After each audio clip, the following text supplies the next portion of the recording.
All right, well, good morning and welcome everyone. I really want to get started on time to honor all of those of you that took the time out of your busy schedules to get here on time. So we'll start with that, and I will do my very best to get you out on time as well. So that's the other important piece of this. I'm so excited to have you here. My name is Michelle Severson, and I am a patient at OMC. Also a local diversity consultant. My daughter and I own a hair salon here in town, so kind of a jack of all trades, really, master of none.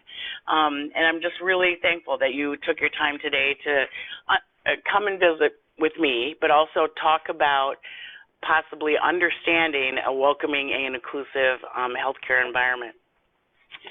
So I'm also on the OMC Patient Advisory Board. And so like the OMC service vision is an extraordinary document.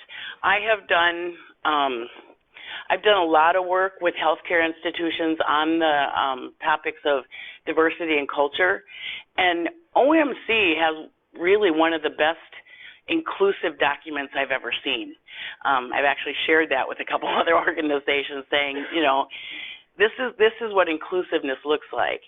And so our time together today is going to be exploring the concept of diversity and culture.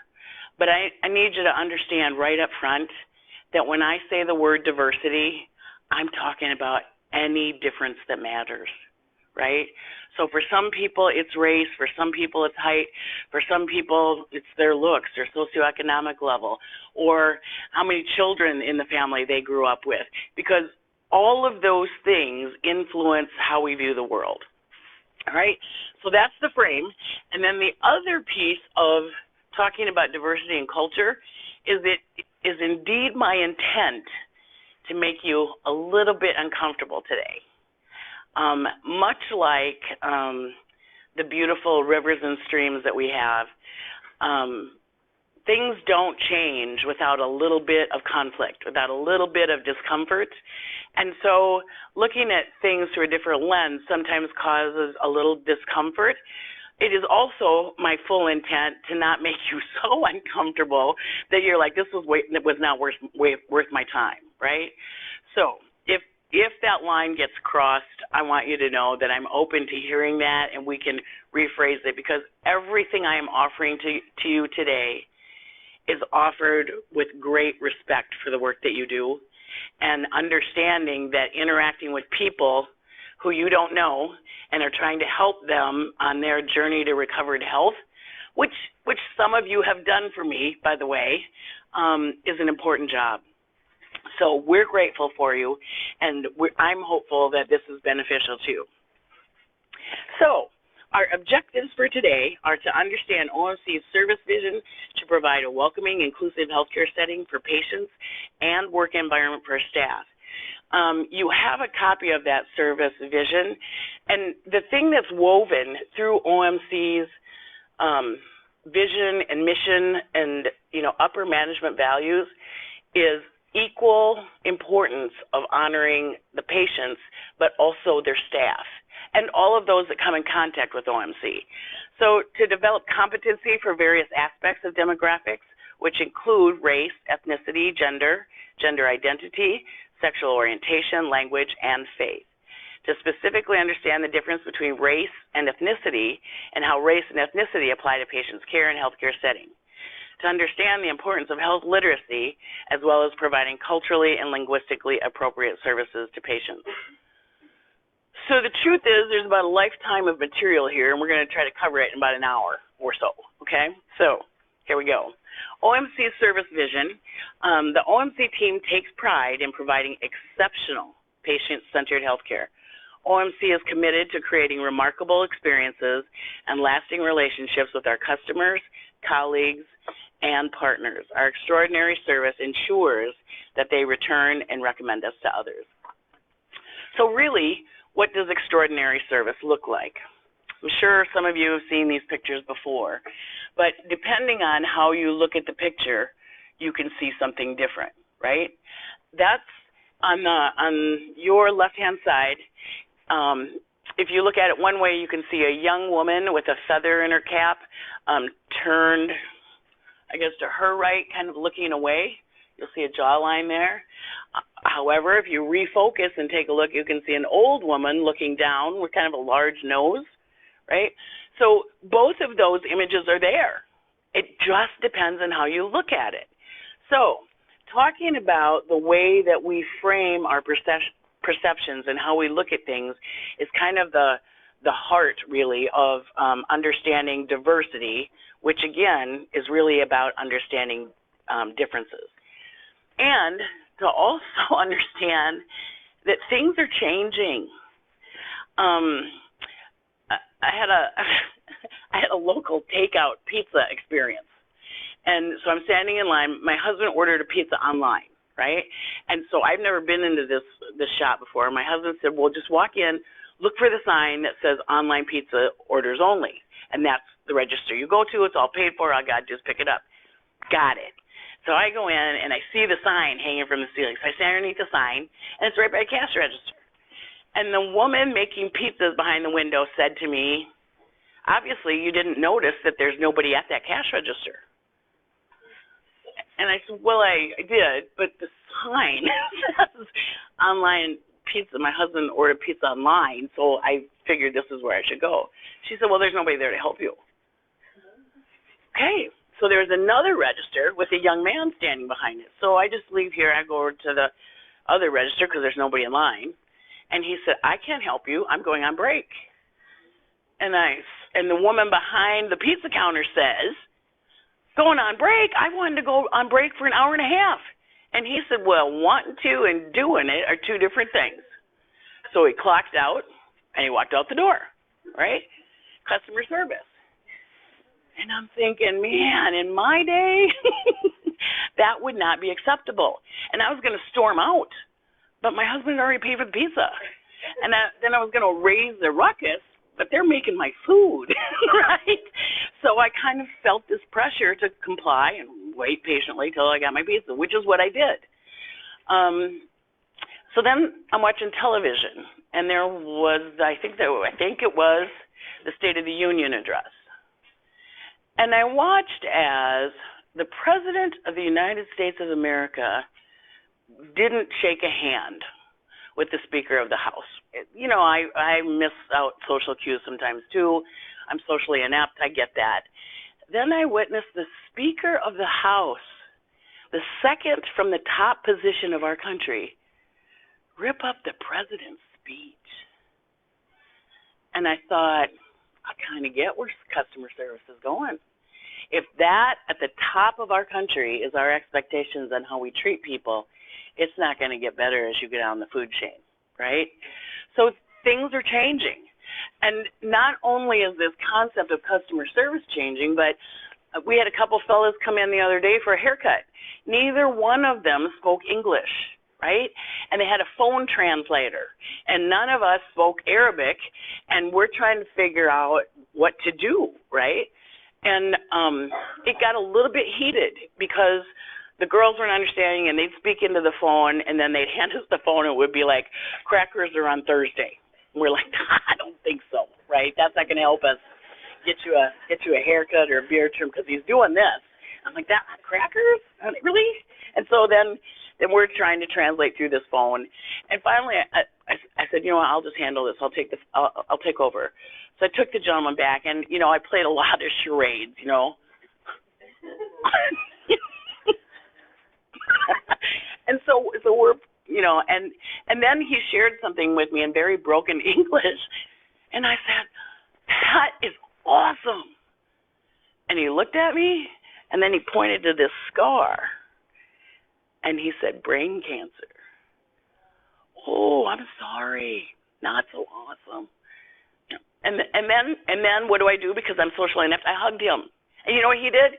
He smiled. So, cross-culturally, a woman hugging an Arabic man, not so bright. Did I get away with it? Yeah. And he tipped me very well. And Arabic men generally don't tip as well. So I have this cultural awareness. I broke all the rules, and the man left my shop with a smile on his face. and he bowed to me, right? So things are changing. None of us have a roadmap through this, but exceptional customer service is what OMC is about. And my interaction was just a haircut. Your interaction is serving the man with brain cancer, right? So there's a higher level, and please understand, I'm not telling you that you should do what I did. I'm just telling you to know what you know, and know there's a whole bunch of stuff you don't know, and know part of the work in cross-cultural interactions is about the willingness to make mistakes, right? I understand that this could be a mistake. I understand that this person might see it differently. And if I mess up, I'm going to let them know that I'm sorry I messed up, but it's my intent that I'm trying to communicate rather than the end result, right? And I honestly, this is a bias. Nurses are the most humane people I've ever met, right? Your intent is to help people. And so that's why you're doing what you're doing. And so your intent usually is pretty clear to those of us who are open to those things. All right, so how did we get to where we are today from where we were yesterday? Well, lots of ways. What happened in 1492?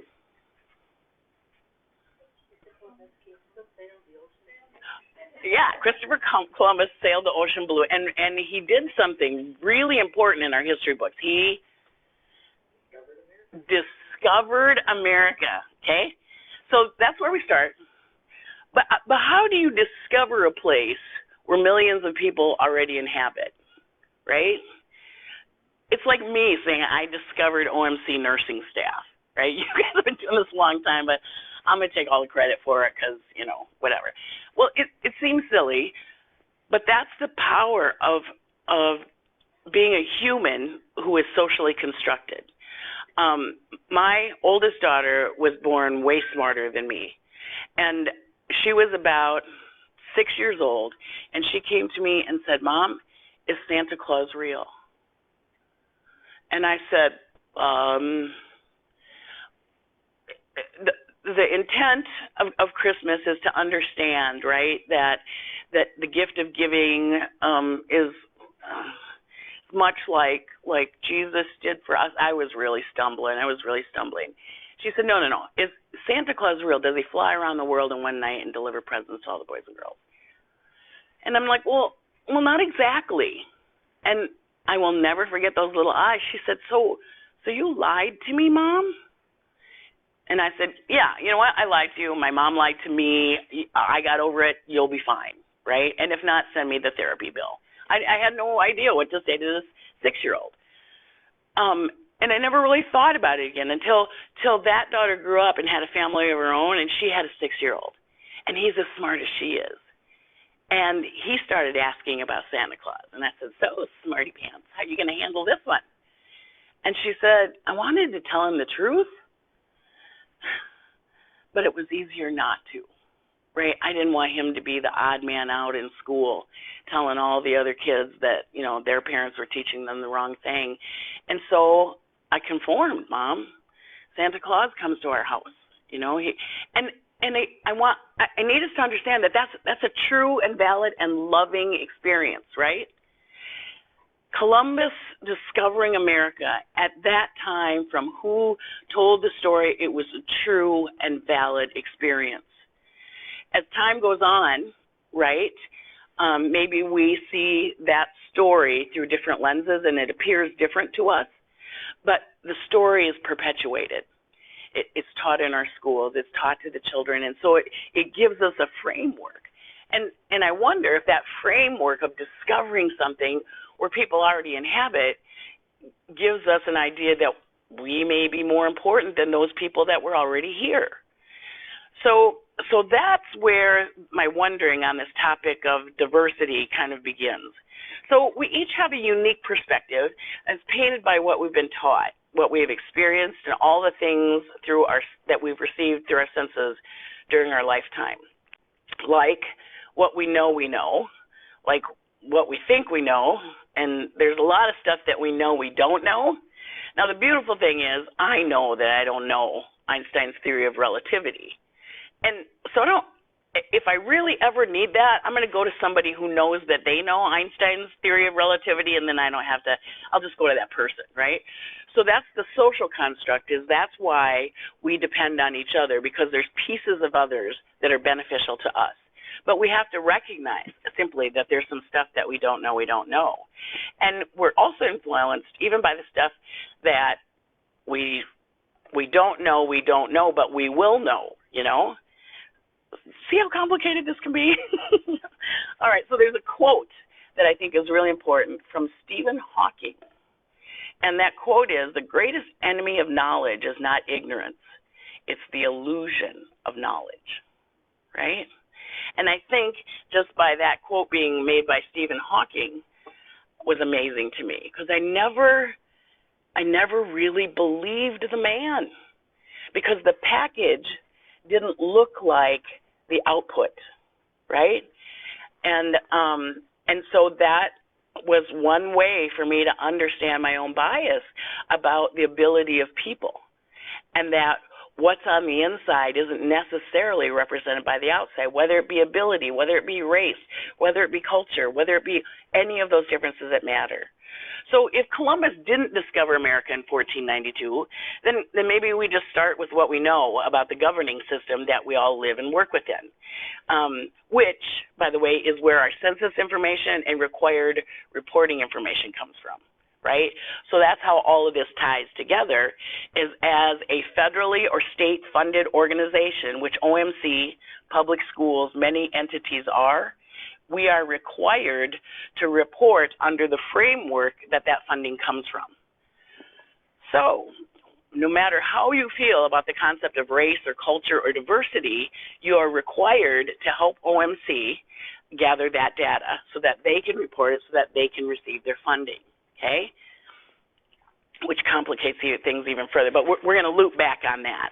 All right, so in 1789, President George Washington was sworn in as president by the electors. So that's a whole other concept, right? We like to think we vote for the president, but what we really do is we vote that gives electors power to vote for the president. And I think it was one of the Bushes that was actually the first president who got elected by the Electoral College, but not by the majority of voters. So it's really no wonder why we have a hard time understanding the concepts of which or the systems in which we operate. Also, I served on the Rochester Public School Board for 8 years. Did you know that public schools is funded on a calculation called per pupil unit? Wouldn't it make sense that a pupil unit is one pupil? It's not. So a kindergartner is 0.79 or whatever that was back in the day, and a high schooler is 1.24 or something.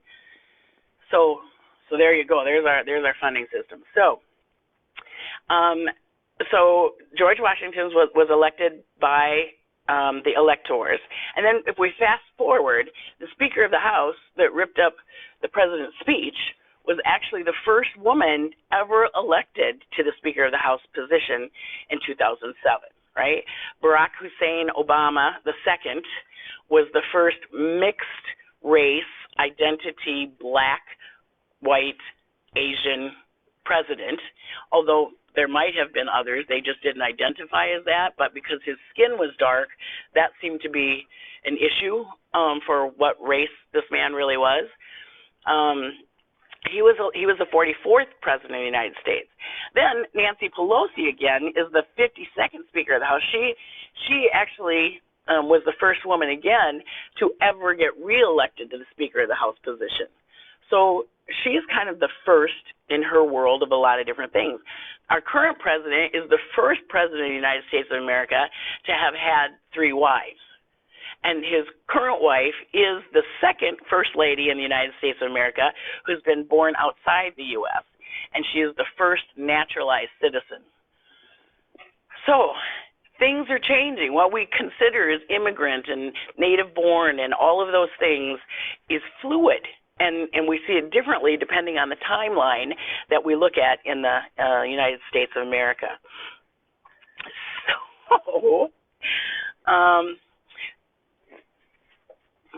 So on this idea of perception. All of these things feed into our perception, right? Our self-concept, our values, our experiences, and all of them are true, valid, and important to each of us. Perception is our brain that's trying to provide efficiency in reading situations, interactions, and events. However, my perception probably doesn't include the history of what or whom I'm perceiving within my OMC healthcare role, right? Because I don't know this person. I can read what's in their chart, but what's in their chart is framed through the perspective of whoever wrote the notes in their chart, right? And not from the patient themselves. So I operate as if I know I know.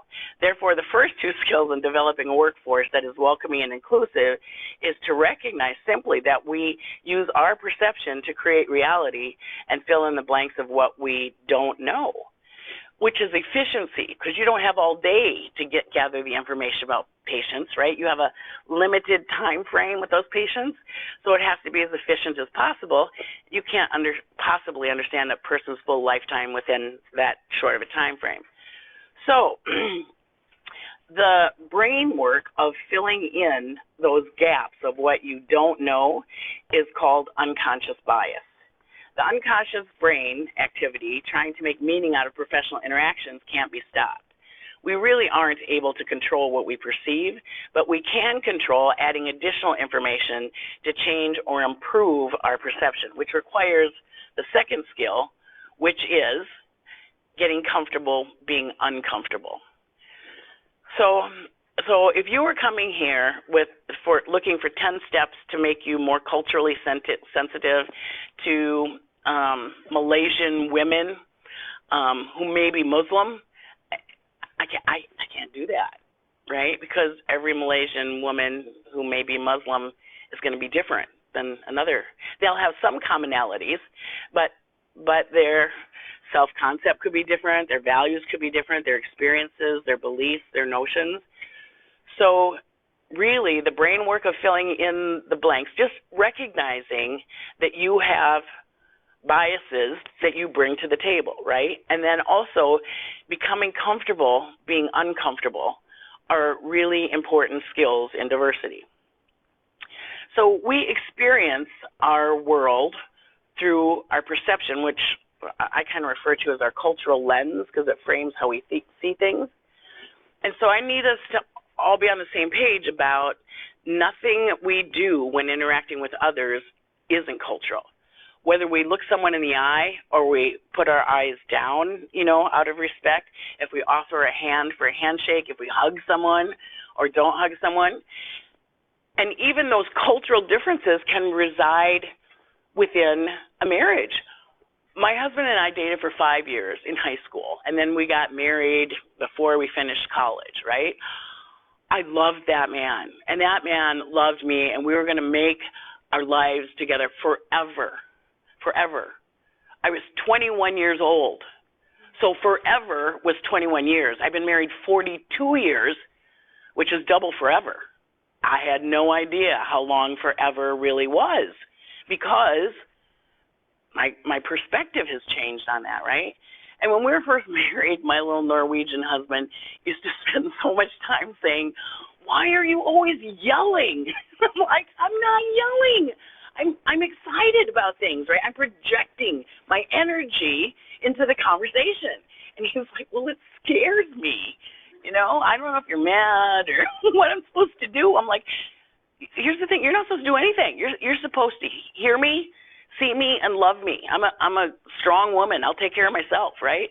But I need to know that I matter in the world." Well, I'll try. I'll try. And then the whole being on time thing, right? As long as everybody, as long as none of the kids had a poopy diaper or, everybody I was taking care of, I would be places on time. My husband would be on time if he lopped his arm off in a chainsaw accident because it's that important to him.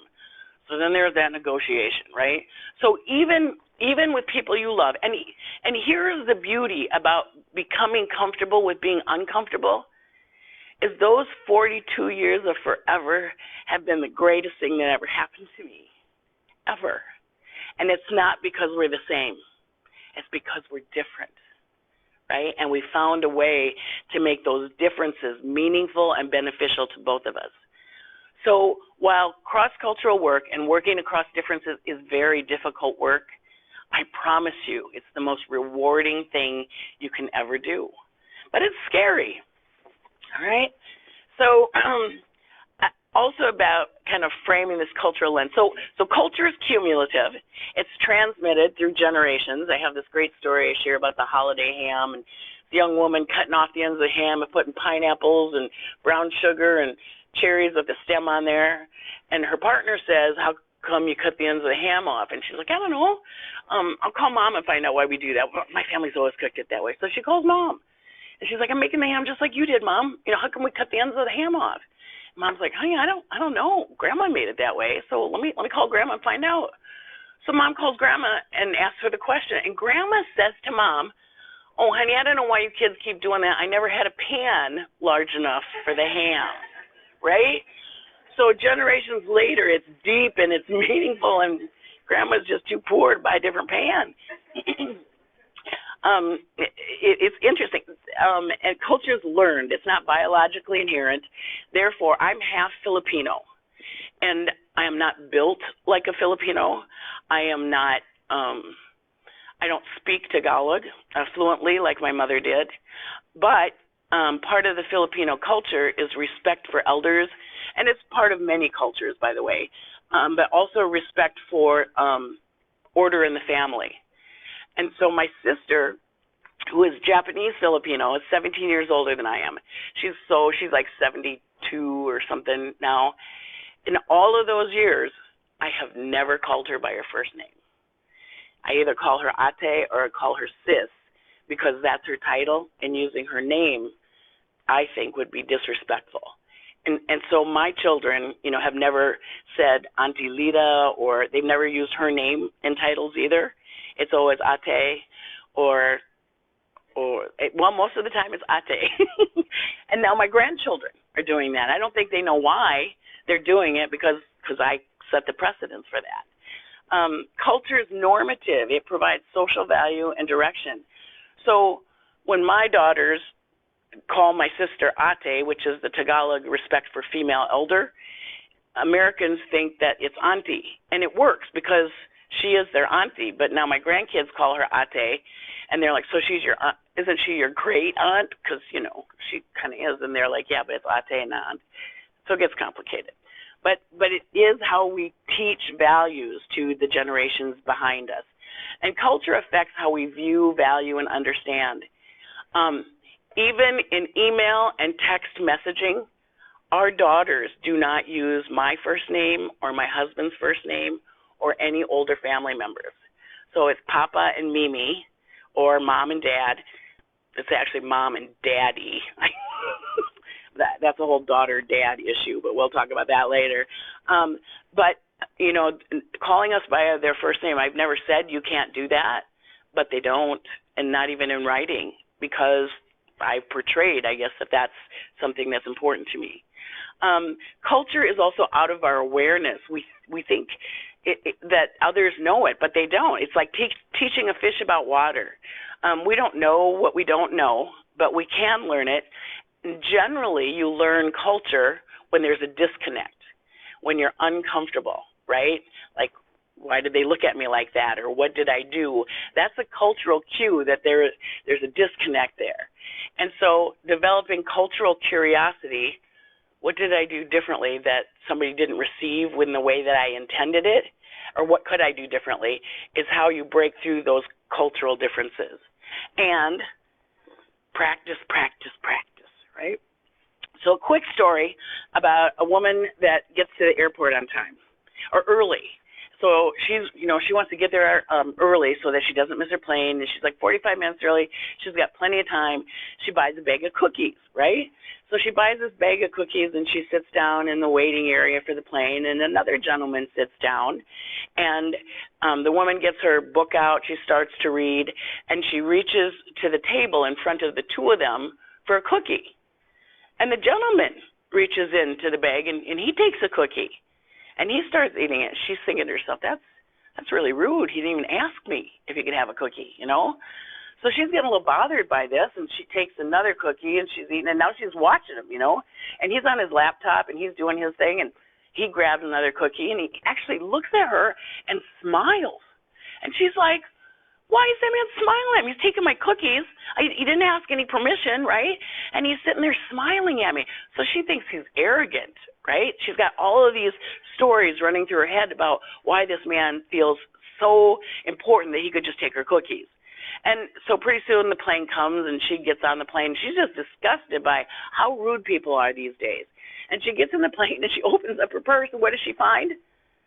A bag of cookies. It was her eating the gentleman's cookies, right? So at first, all of her reads on him was what an arrogant fella he is. And in the end, she realized he was probably thinking that about her, but yet he was being so cordial and pleasant. And so I love that story because that tells me about sometimes I have really good intent, but my reality is very different than someone else's. So culture is ethnicity's lens. Ethnicity is the historical interrelationship between gender, identity, class, and belonging to a social group. So while I consider myself a mixed race person, mixed being Asian and mixed European, my ethnicity is a Filipino American. I'm not Filipino because Filipinos do a lot of stuff that I don't do, right? And I'm not necessarily American because Americans have a lot of things that they do that I don't necessarily do. But I'm this weird combination of the two. My mother, because she immigrated to the United States and she had to take the test to become an American, that was a big deal to her. And so when she became an American, if the American flag passed by or if the national anthem was played, as a child, I put my hand over my heart and I participated and I focused on that because that flag and those songs represented a freedom that my mother never had before she came to this country. And she was grateful, right? And I stand at parades sometimes and I see Americans with their baseball hats on, and sometimes they don't even take them off, right? And I want to go up and smack them in the back of the head and say, take that off. Put your hand on your heart. Pay attention. Pay attention. But that's just me, right? That's my value set. And that's supposed to be an American tradition, but some of us adhere to it, some of us don't.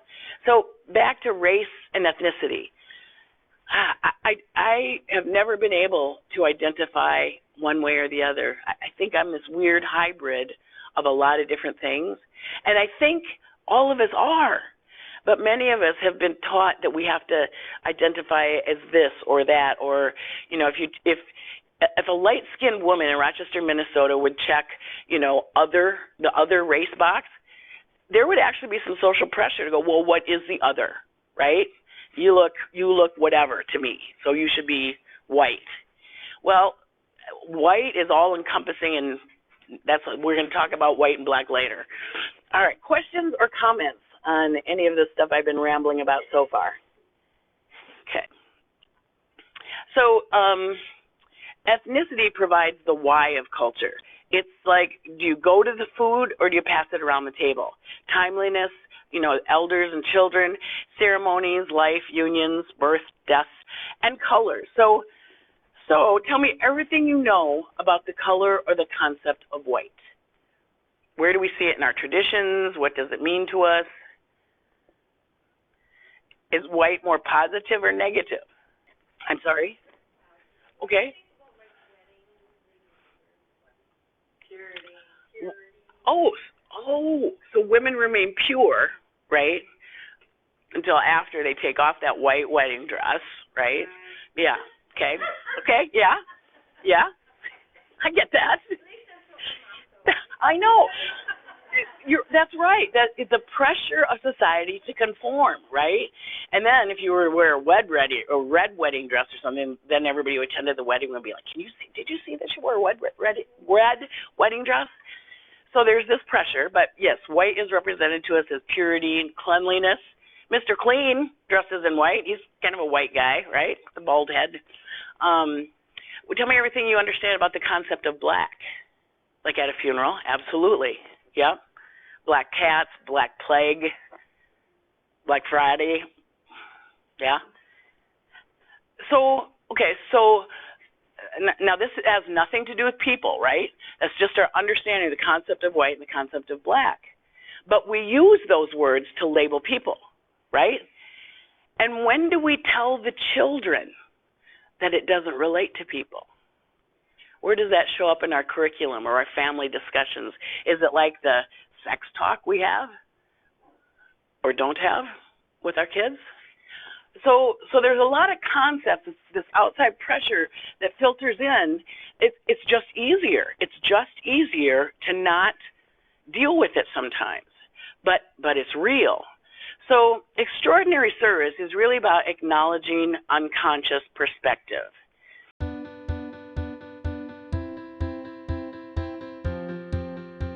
Your brain, by some accounts, receives roughly 11 million pieces of information each second, but your conscious brain is only able to process about 40.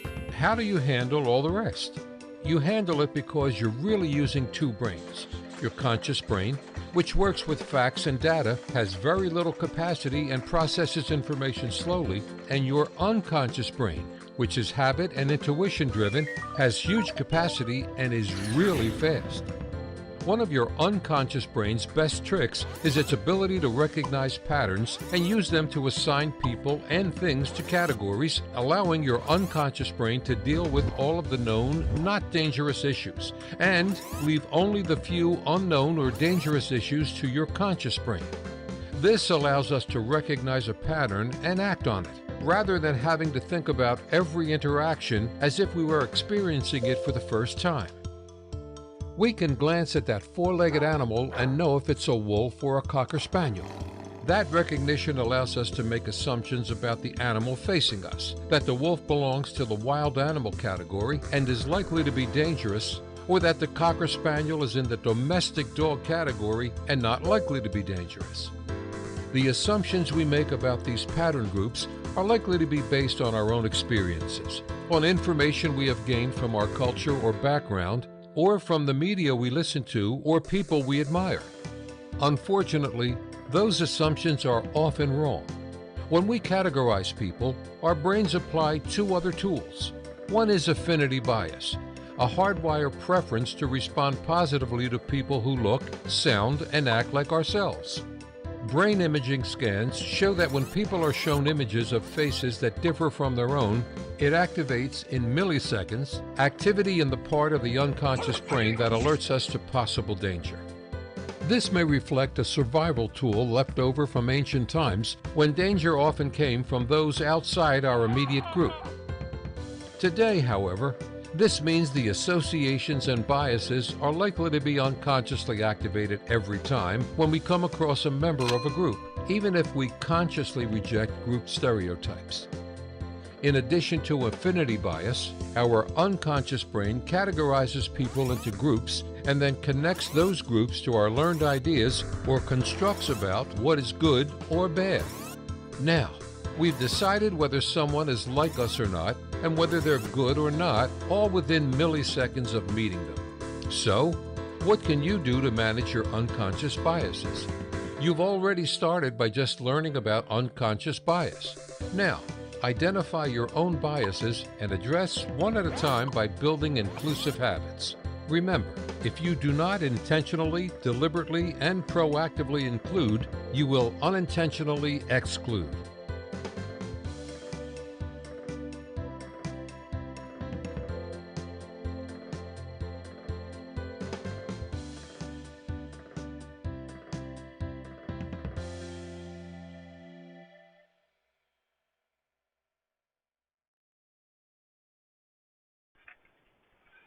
Has anybody explored the concept of unconscious bias before?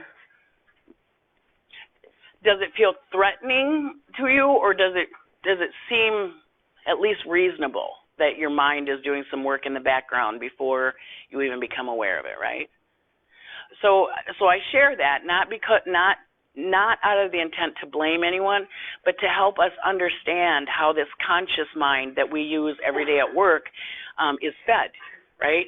So simply recognizing, hey, there could be something going on back here that I didn't pay attention to or that I didn't understand that's fueling the interaction that I'm seeing. Just knowing that that's a possibility is a different way to interact with people, right? Because it's not about being defensive, it's about recognizing that there might be a piece missing. So, and cross-culturally, you know, a lot of times organizations will say, well, tell me how I should interact with whatever, Somali immigrants. I can't do that, right? Because I don't know every Somali immigrant. And the truth is, most Somalis are not immigrants. Most Somalis are refugees. And the difference between coming to a country because you're a refugee and afraid to die and coming to a country because there's an opportunity for a better life and that's the country you chose to come to are very different, right? If I'm going to another country and I'm going to get a job there, I'm going to live there, raise my family, and make a better life, I'm probably going to learn the language because it's going to make it easier. It's probably going to be a skill that's going to benefit me. If I am living in a concentration camp and hoping that some country will take my loved ones and myself away from possible death, there's not a lot I can do to prepare because I'm just in survival mode, right? So, again, back to that particular culture, understanding the difference between refugees, immigrants, etc., is an important experience about how they receive the world. The human smile is actually the only behavior cross-culturally that's accepted the same regardless of culture. So if all else fails and you don't know what to do, smile. You know, I'm trying here. I don't know what else to do. Or, you know, even when somebody tells you cancer, that's awesome. Oh, no, not so awesome, right? But you can, the eyes really are the window to your soul. And if the intent is good, right, if my intent was, oh, yeah, I'm glad you got cancer, you can kind of see that in the window to my soul versus, oh, man, I really messed up. I'm sorry. I shouldn't have laughed. And, you know, it reads differently. So those things are transferable cross-cultural. Words are not. Intended actions aren't. It's that millisecond of behavior that is received as it's intended, I think. So even the idea of handicap accessible. Did you know that handicap actually came from the time when poor people had no support, and so they were beggars, right? You had issues that weren't treatable. You would take your hat off and or your cap and hold it out, and people would drop money in it. So hand to cap, handicap, is a word that we still use today. And that's the origin of that word. So again, there's some power related to the way that we label other people. And you think about not just black and white, but the concept of mixed marriage. And I'm going to propose that every one of us is in a mixed marriage because you're probably not with someone that's exactly like you, right? Mommy and daddy versus parents, right? Because we're having a lot of families today that have a couple of mommies or a couple of daddies, and parents. Then the whole question about, are they biological parents, and does it matter? I mean, who is the parent? Is it the parent that raises the child, or is it the parent that donates the genetics to the child? So understanding that the human experience is very complicated, and whether or not they're boys and girls, which we're going to talk about later. Do you use he? Do you use she? Do you use they? And I'm telling you, elementary kids know this. They know the answer. Poor people and fat people are just lazy. We've all been shared that information at some point in time, that Catholic priests and Boy Scout leaders abuse children. I worked at a couple organizations that actually had color-coded doctor's notes because it appears that sometimes doctors have power issues and treat people in certain ways. And so some cultures, healthcare cultures, color code their notes. Used to. I suppose with Epic you can't really do anything like that anymore. But they would color code the notes so that nurses would know whether or not they could speak up to the doctor, right, without reprimand. And so it's kind of interesting to me how we come up with microcultures to address power issues where we know aren't right, but we don't have the power to change it, so we create the power to survive it, right? And back again to Santa Claus, the Tooth Fairy, Easter Bunny, Thanksgiving. There's a lot of things that we do that we really know are perpetuating power and disrespect for some people, but we do it. So I also need you to just think about who you interact with regularly. We all have diversity skill there. Think about who you do not interact with regularly. At my salon, I have the girls take a visual inventory who sits in their chair every day. And it's more about who's not in their chair. Like, are there children that show up in your chair?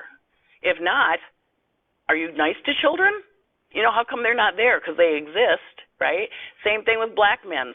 Same thing with old men. Same thing with people in wheelchairs. Same thing with people that we have to change out our styling chairs for because they're too big.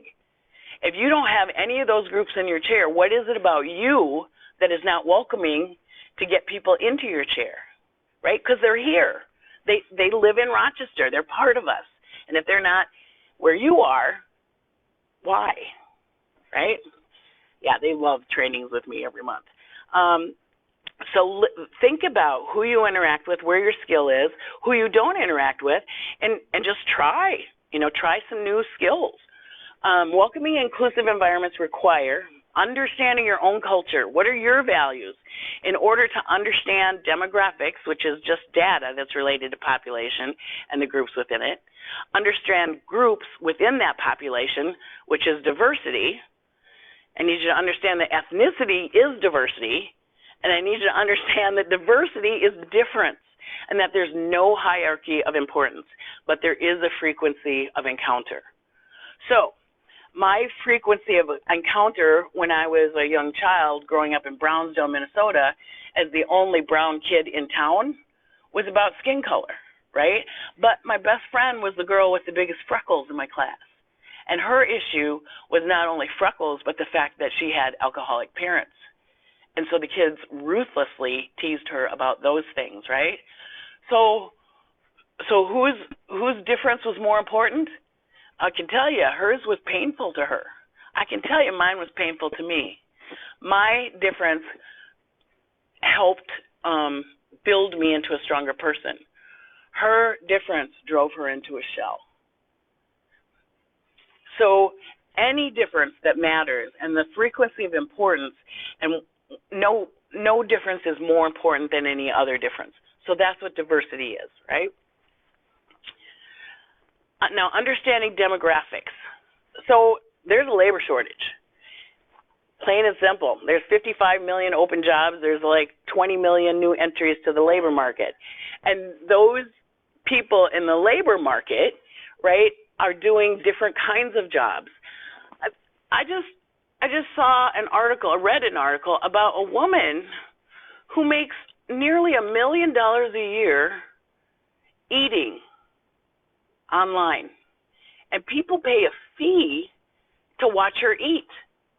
Her husband was a physician. He quit his job to start filming his wife eating because I don't get it. I mean, I'm in a different workforce frame of mind. The world is changing, and I don't know that I understand all of it, but it's changing whether I get it or not, right? So a lot of those new entries to the job market aren't doing the jobs that we're doing, but a lot of them will be joining the job market that you're in because healthcare is the largest growing sector of employment. So we're seeing restaurants that are closing now because they can't find enough help. I would hate to see that happen to healthcare institutions, but you guys are becoming really valuable real estate because there simply aren't enough people to do the work. Medical interventions are postponing death, so we live longer. We have the fastest growing workforces in healthcare and technical, community service, and education. So we're also participating in the first workforce ever to have 5 generations, right? Now, we have 14-year-old beautiful young woman at her front desk. And we have 2 computers, and her job is to complete the client transaction. Ask the client, did we meet your expectations today? Is there anything we could have done differently? And bring out the bill, right? Accept the credit card, make change. Making change was a little bit of a challenge, but we got through that. But I was standing at the second register, and it's exactly 4 o'clock. And she's in the middle of a transaction with a client, and she says to me, "Can I punch out?" And I said, "Now?" oh, no. Why don't you finish that transaction? And I told the gentleman, I'm sorry about this. We'll discuss this later, hon, okay? She's like, okay. So, and then she says, "I don't know why I said that." The guy's still standing there with his baby trying to hand her his credit card. And I'm like, honey, I got to tell you, I have no idea why you did that either. But then we come from different places, right? She's 14. I'm 58. I've been in this, job market a lot longer than her. I have a different view on what customer service looks like. It's tough. And I want them to be like me, right? But it's not about being like me because I don't have the skills to pay people to eat, watch them eat. So we see other generations through our cultural lens. So I'm reading the actions of this young woman, much like my experience at the pizza takeout place, right? Going, where is customer service going these days? But it's my values that I'm trying to implement on her. And as you can see, every generation sees themselves a little bit differently. Gen X thinks that Generation Y is mostly lazy, right? But Gen Z thinks about Generation Y that they're hardworking and they're motivated. So to me, they seem like very differing values, right? And what Gen Y says about themselves, yeah, we're lazy and motivated. So, just how we perceive things is very interesting. And the reality is we share the same journey, regardless of race or religion or gender or any of those things. So getting comfortable being uncomfortable with language differences is important because as you see here, Mandarin is the largest language spoken in the world, right? And there are actually more Spanish speakers in the world than there are English speakers. And yet we have this concept of you come here and you speak my language, and we've all dealt with some kind of issue around that. Hey guys, welcome to another episode of the Wednesday Checkup. Today we're going to be talking about a viral video that I saw on Twitter this weekend. It brought some strong emotions out of me and I wanted to discuss it with you.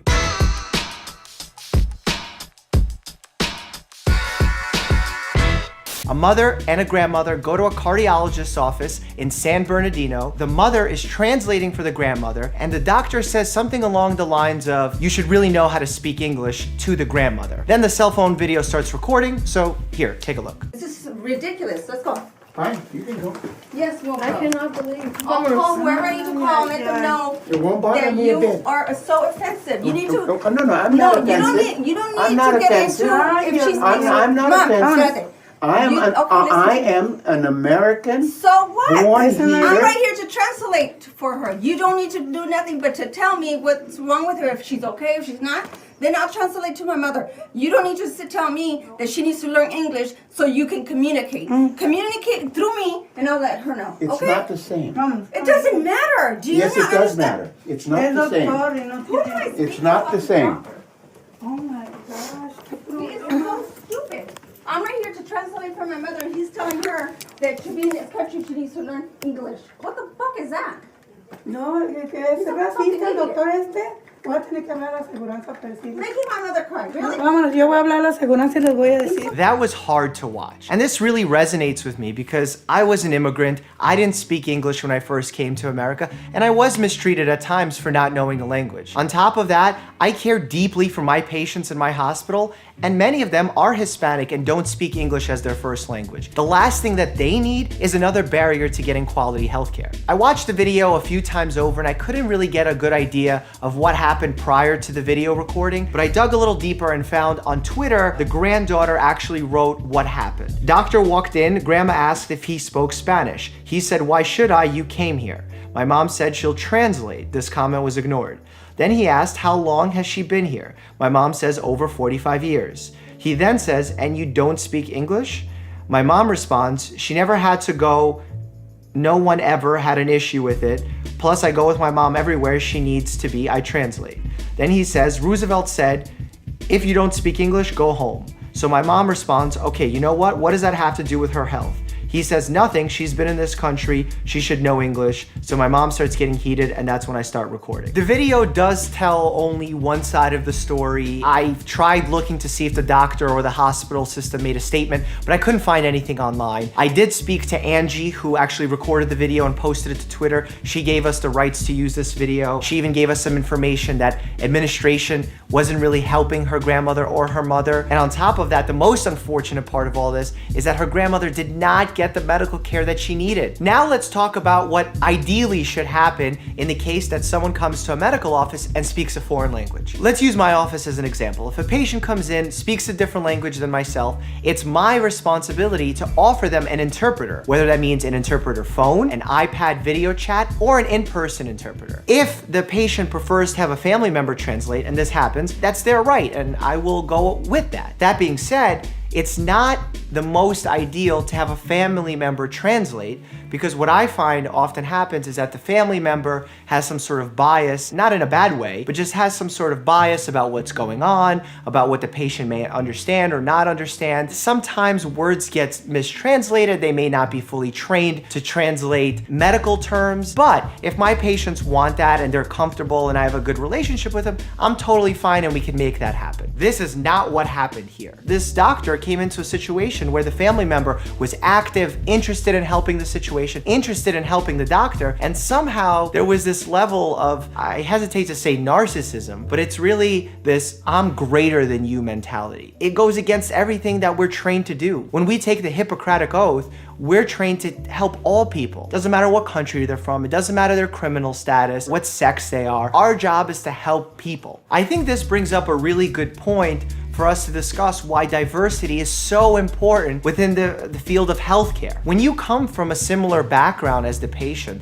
you actually have better outcomes. This has been talked about and proven in some studies in the past. When I've worked in, for example, Coney Island Hospital during my third year internal medicine rotations, I saw some of the specialists talk to the Russian-speaking patients, and I saw that there was a gap. There was a gap in that culture, and that gap in the culture broke down the doctor-patient relationship to the point where even though the doctor was giving great advice, great treatment options, the patient wasn't quite getting it. So what I was able to do, because I spoke the language, because I have a Russian background, I was able to come in, fill that gap, allow the patients to understand where the doctor was coming from, weigh those options, and really fostered a healthy line of communication. So for me, I'm a huge supporter of increasing diversity within the field of healthcare.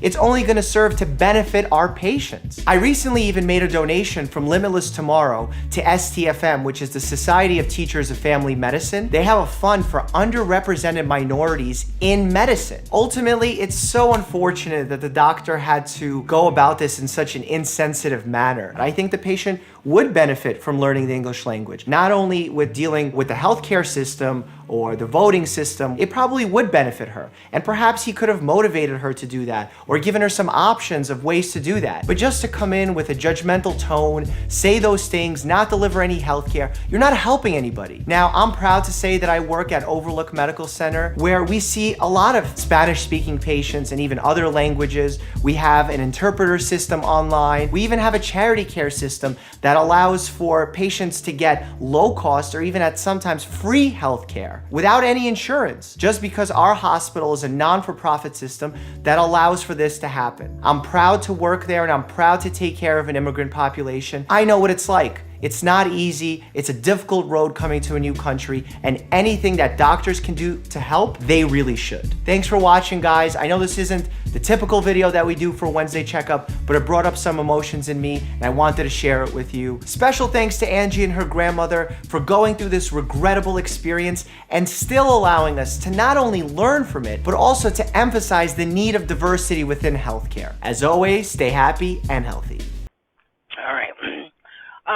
So the reality is the best case scenario is to use medically trained interpreters.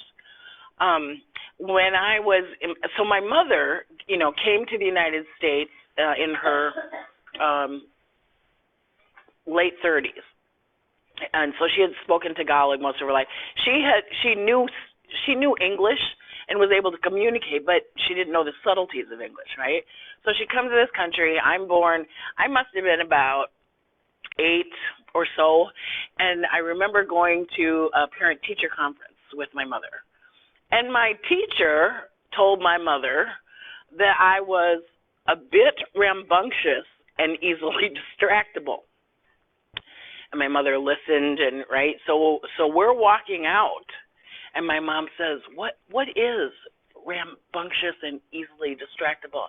I said, "Oh, she was just telling you how kind I am. I'm really helpful to other people." And so I mean, the reality is, if some of us, I can't say everyone does that. Those of us that have power, we use it, right, from time to time. And language is not transferable word for word. So if there's some medical information that needs to be translated, a family member, first of all, there's those power issues, right? You don't know what the relationship is between those people.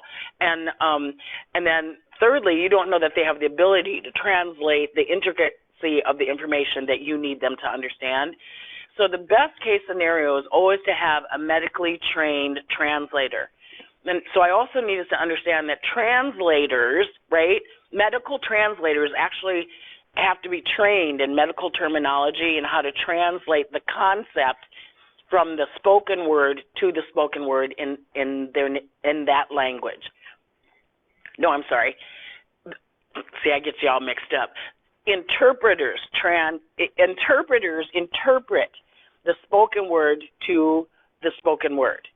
Translators translate the written word and concepts to the written word or to spoken word, okay? So interpreters don't require the same level of medical training as translators. Now, this is dated information. That could have changed, but 10 years ago, there was a little bit of a difference because in the written word, you had to take, like, doctor's prescription notes and medical care notes and be able to translate the whole concept. I'm not sure if that's still the case, but I would trust whoever Olmsted Medical has as medical translators and use that resource every chance that you get if you need it. And then the other one I hear a lot about religion is, why do I wish? I am a person that says happy holidays, right? And for a couple of years, I heard a lot of pushback from people. Oh, you're one of those politically correct people. That's okay. I'm going to say Merry Christmas because I'm a Christian and I'm not ashamed. It was never my intent ever to say that a Christian can't be proud to be Christian and say Merry Christmas. I celebrate Christmas, right? And I support people's right to celebrate their holidays however they want. But because from November 1st to the 15th of January, there are approximately 29 holidays observed by 7 of the world's major religions. And I don't think mine are the only ones that count. So I've kind of stolen from this slide, and that's kind of my comeback. If somebody says to me, oh, you're one of those people. No, I'm not one of those people. I just recognize that other people celebrate, and I'm not saying that mine's the most important one, right? So happy holidays. Bless you in whatever you celebrate. I support you. All right, so how do we understand gender? Well, we understand gender by big boys don't cry, boys wear pink. No, boys wear blue, girls wear pink. If you don't know, you paint a baby's room neutral colors, right? Yellow or green. And and I have learned this the hard way, believe me, you do not paint boys' fingernails because that's very threatening to their fathers, okay? You have to have permission, and I crossed the line and I learned. But we do have strong beliefs and ideas about gender. So instead of looking at, all I'm asking is in your interaction with people in a healthcare setting, right, where people come in who may be experiencing medical differences, it's important to understand that some cultures, some people, some individuals experience gender as a spectrum rather than as an either or. And when you think about it, how we see ourselves. So I love being a woman, right? And I see myself as a woman, but I do see myself as a masculine woman because I'm telling you, my husband is all man, but there are times when he is afraid of me, right? I tend to take the dominant position sometimes. Gender expression, I like to look pretty. I like the red shoes, right? I like to dress up and foo-foo myself. I have 5 grandsons, and I love shopping for grandchildren. They just rock my world. So I'm always buying something for these little boys. But my oldest daughter is gifting me with my very first granddaughter in May. So for Christmas, I called her and I said, have you picked out an outfit for the baby to come home from the hospital yet? Mom, the baby's not due till May. I'm like, I know, but you got these 2 boys. I'm afraid she's going to come home in a blue T-shirt or something, right? These boys don't even comb their hair. That's why we shave it really short because they just don't have time as a family, right?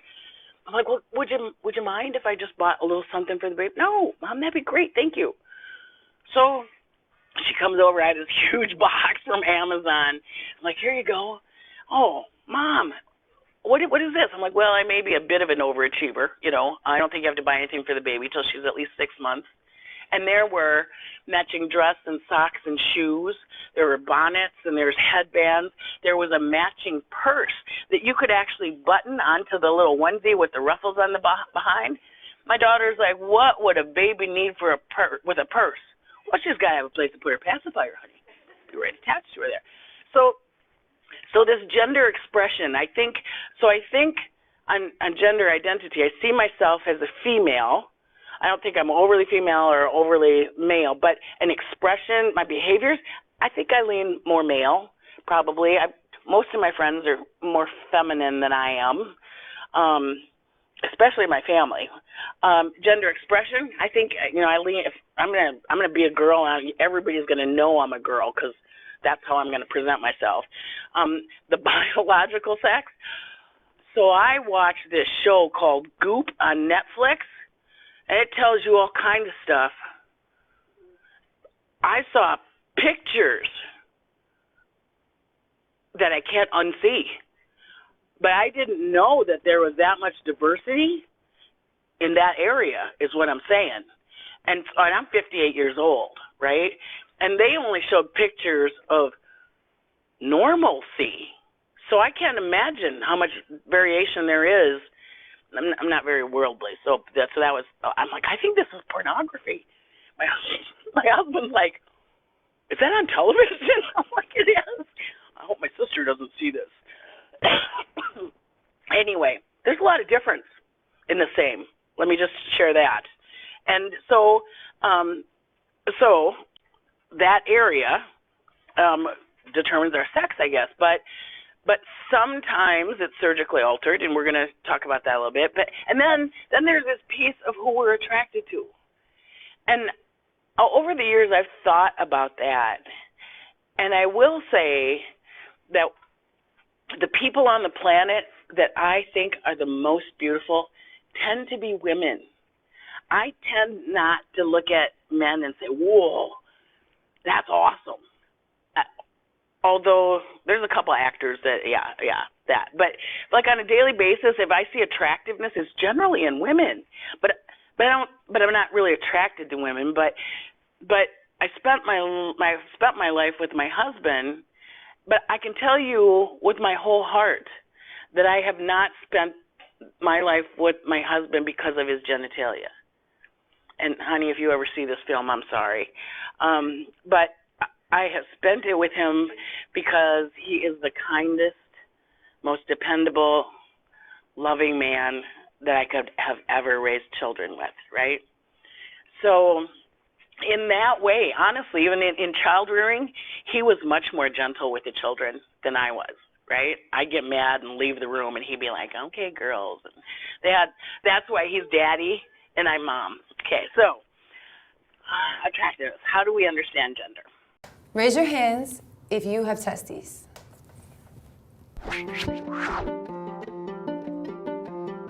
I'm Pigeon. I'm Alice. I'm Emily. I'm Cypher. And we are intersexy. Intersex describes a person who doesn't fit the typical definition of male or female.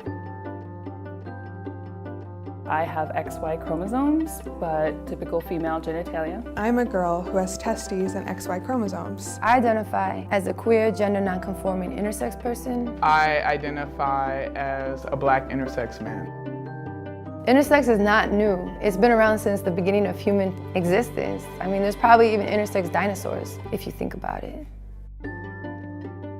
Transgender has to deal with your gender identity, whereas intersex has to deal with your biological characteristics. Often, intersex people get surgeries that they don't want, and transgender people have to fight for surgeries that they do want. They gave my mom the excuse that the internal testes were cancerous, that I would develop cancer. They didn't even come up with an excuse, basically, in terms of a health-related reason. They instead just said it was about the appearance. A lot of doctors are very uncomfortable with the idea that I have testes, and they're still trying to get them removed, but I'm perfectly healthy and there's nothing wrong with them. They did a surgery to remove my testes and told my parents to take me home and just raise me as a girl, and I didn't find out about it myself until I was 12. There aren't a lot of options, or medical providers don't explore other options.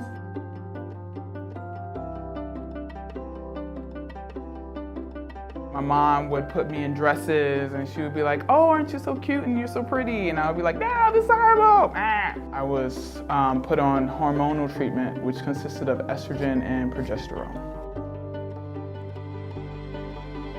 I just wanted to belong. I wanted to fit in. I didn't want to be different. So even though I knew something felt amiss, I conformed.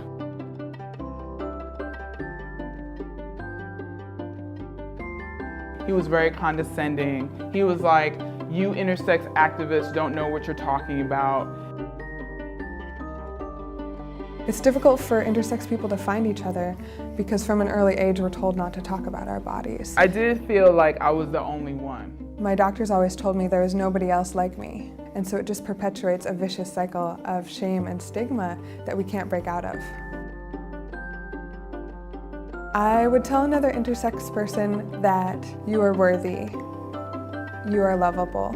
Your body is beautiful, you're beautiful. Intersex people don't need to be fixed. There's nothing wrong with them. I know you feel like you might not be able to get through this. I know you might have really dark thoughts, but I want you to know that meeting other intersex people and finding a community or a support group can be one of the most important aspects in your healing process. And we're out there, we're out here, we're here.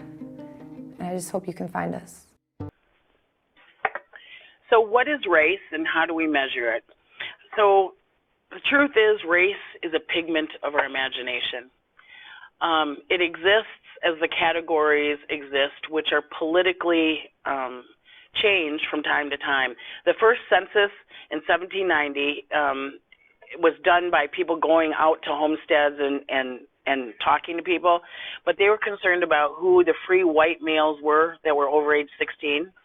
They were concerned about who the free white males were under age 16. So even from the moment that this country started, right, whiteness meant something. It meant your ability to vote. They wanted to know free white females, even though they didn't have the ability to vote, and free others. They also wanted to know how many slaves you had, because depending on how many slaves you owned, indicated how many votes you got in the election. So white was power. It allowed you extra things. By 1870, though, politics had changed, and there was white and black and quadroon and octoroon, Japanese, Chinese. 1930, it was white, black, Negro, Neg, which was Indian black, Chinese, Japanese, Mexican, Indian, and the percent white. You can kind of see by the years, and if you tie that to our U.S. history, these racial categories change with political agendas, right? 1970 was the first census that actually went out to the homes, and all of a sudden now we want to know if you're Mexican, Puerto Rican, Cuban. You know, what was happening in 1970 with Cuba, Central or South American, other Spanish, none of these. So reporting race allocates federal, other funding, and helps systemic decision making.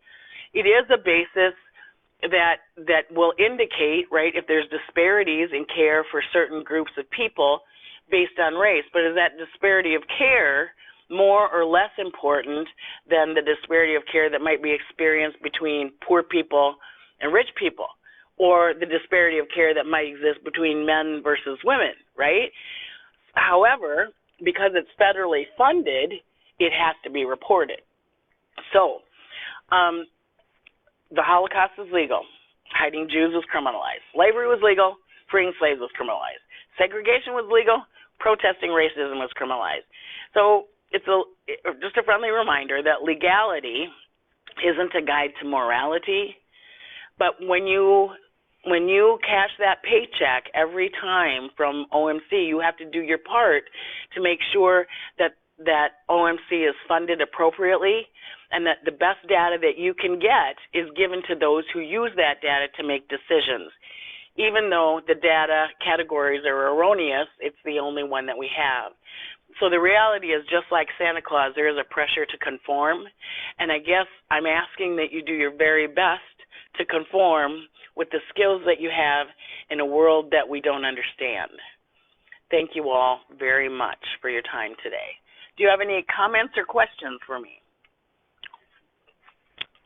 Did we meet those original objectives? Are there any concerns, comments, anything I need to know to do this better for people?